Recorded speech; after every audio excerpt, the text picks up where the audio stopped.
Man, when it rains, it pours. And if you're not aware, Ananya Patterson is now likely out for the Yukon season to go along with AZ Fudd. So Oriema said at the Friday press conference. I don't anticipate Yana being back. We've tried everything with her, and you know, it's a it's a long-standing issue since high school, and everything that we've tried, she's not responded to it very well. So When you say you don't know if Yana will come back, you mean this year? yeah, for this season. I think if she's got to get more work done on her knee, then that would be the end of it for her.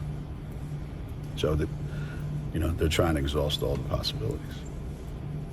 Now, funny enough, I've been told I've been a bit too negative on UConn lately.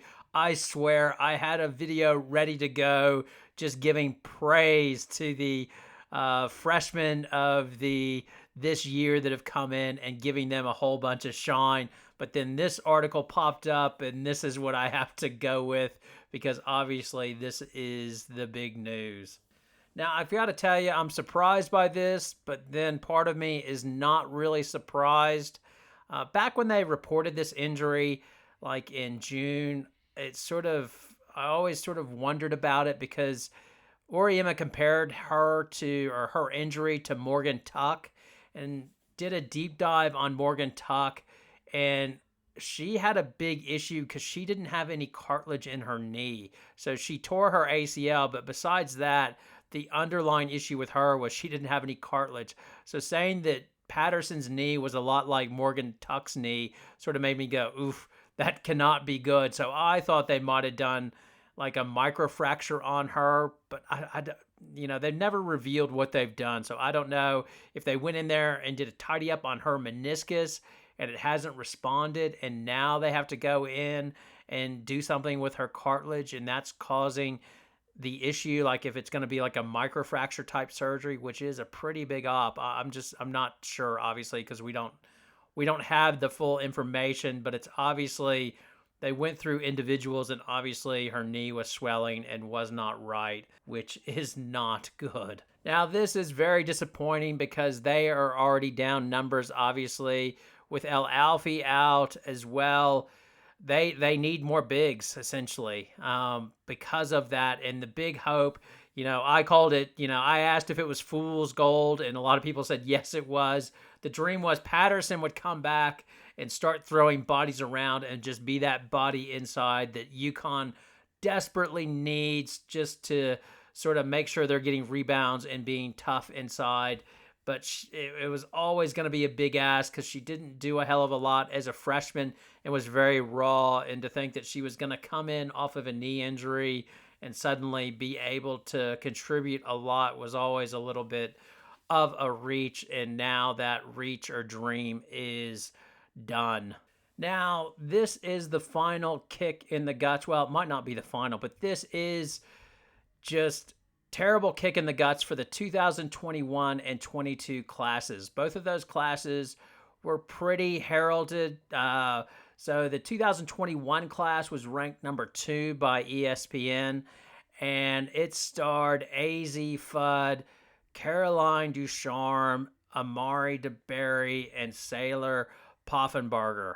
Now, Sailor's gone to Arkansas and getting a lot of rebounds occasionally and still shooting. DeBerry's still trapped on the bench, and Ducharme, still no word if she will play or what her status is. Gino has no idea on that.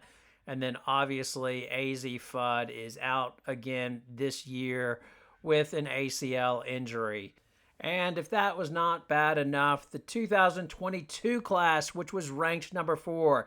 Now, these classes were supposed to go along with Paige Beckers, a generational talent who's obviously had her injury issues, but this 2022 class was supposed to go along with that, which had Ananya Patterson and Ice Brady. And obviously, Brady was out her freshman year when she subluxed her patella, and she's had a bit of a slow start this season. Hopefully it will pick up because they desperately need her, and now Patterson is gone. So really, they have not got much at all from the 21-22 class, unfortunately. But then you had this class, the 2023 class is kicking ass, but it's been hit by an injury as well, with El Alfie out for the year with an Achilles injury. She injured her Achilles on the last game of the under-19 championships that she was playing, and she was the big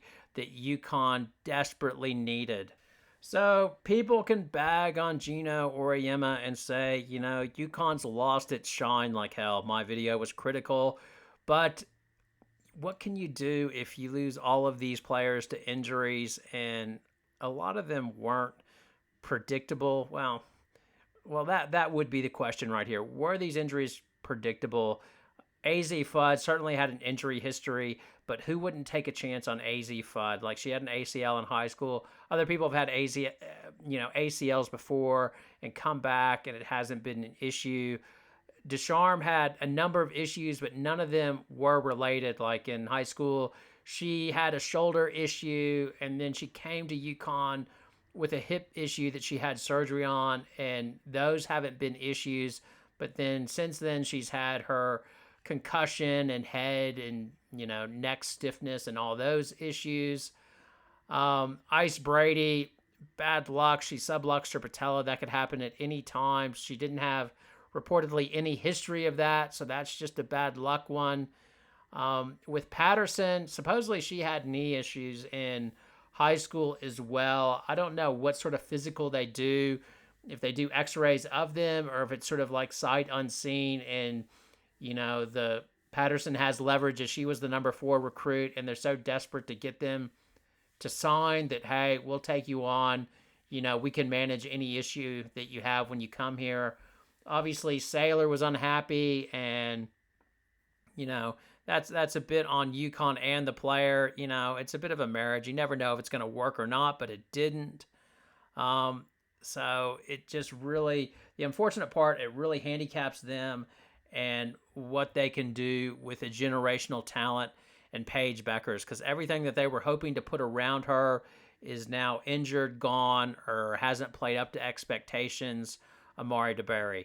So it will be, it's just a bit of a bummer that what the team might have been or could have been, especially, what Gino Auriemma had envisioned in his mind, it's never going to be there. And that was him sort of, screaming to the basketball gods, I reckon, that previous press conference where he talked about the puzzle will never look like what I had it in my mind. I think that's him. And I wonder at that point, he knew that he was not going to get Patterson back at that point. So I wonder if that's why he was extra down at that point, just saying, damn it, I just don't have the pieces I need to go where I want with this team. Anyway, love to hear your comments, your thoughts on this. I hope my tone's not too bad on this. I'm just trying to report the injury. And anyway, the next video, again, it should be more positive. I'm going to talk about the, this year's recruiting class. That is a positive thing. So look forward to that, because, man, you've got a lot to build on with those 4 players in my mind. All right, thanks a lot.